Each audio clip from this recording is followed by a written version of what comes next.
یا من اخلاق فطرت سے وہ همون ندیم د کلاسیک دنیا ته بوتلو خوشحال بابا شعر رایاد چې وایي ستا دا ټول سترګې خود ټولې بلاوې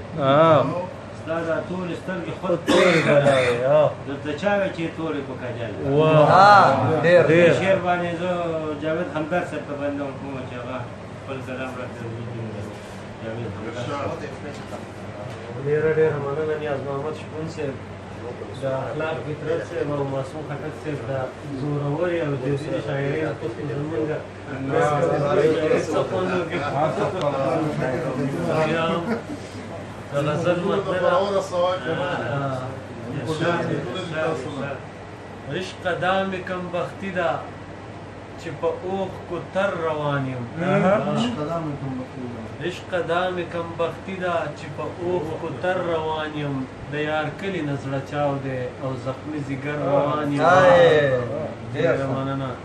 او لا مې خپو ته مزلونه دي پراته د ژوند په دشتو لا مې خپو ته مزلونه دي پراته د ژوند په دشتو چې پړاو د ستړي زړه ته مې په لوی سفر روان یم جانان صاحب شعر دی د مقصود د حصول فکره د همت ډیوې کړه بلې د مقصود د حصول فکره د همت ډیوې کړه بلې د رواج تیاره ماحول کې د ګړنګ په سر روان یم د مقصود د حصول فکره د همت ډیوې کړه بلې د رواج تیاره ماحول کې د ګړنګ په سر روان یم چې هر خواته د سرونو سوداګانې پکې کېږي چې هر خواته د سرونو سوداګانې پکې کېږي د وحشت نه په ډک ښار کې زه اوتر روان یم ډېره مننه شاکر صاحب شعر دی راته بیایي د امید د باغه شپول د کینې تاو کړو راته بیایي د امید له باغه شپول د کینې تاو کړو په طلب د خپل زړګي چې د مطلوب ثمر روان یم ډېره مننه او مختار د غماز بیا را پسې کاڼي دي په لاسو کې نیولي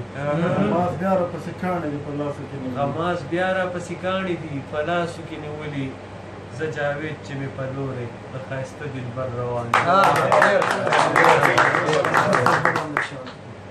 د یو چا په فرمایش دی د حسن شمې د پتنګ غوندې لوګی دې کړمه نن خو رومان راورېږي د حسن شمې د پتنګ غوندې لوګی دې کړمه د خپل ښایست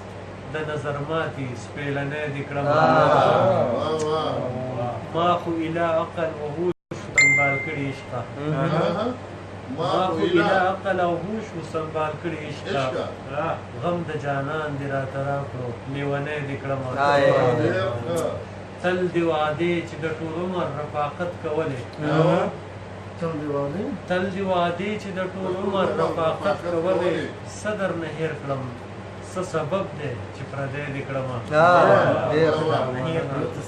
او شعر دی چې د مشرقي ثقافتونو قدردانې جذبې د مشرقي ثقافتونو قدردانې جذبې زه مغربي رواج مجلی وم ژوندی دې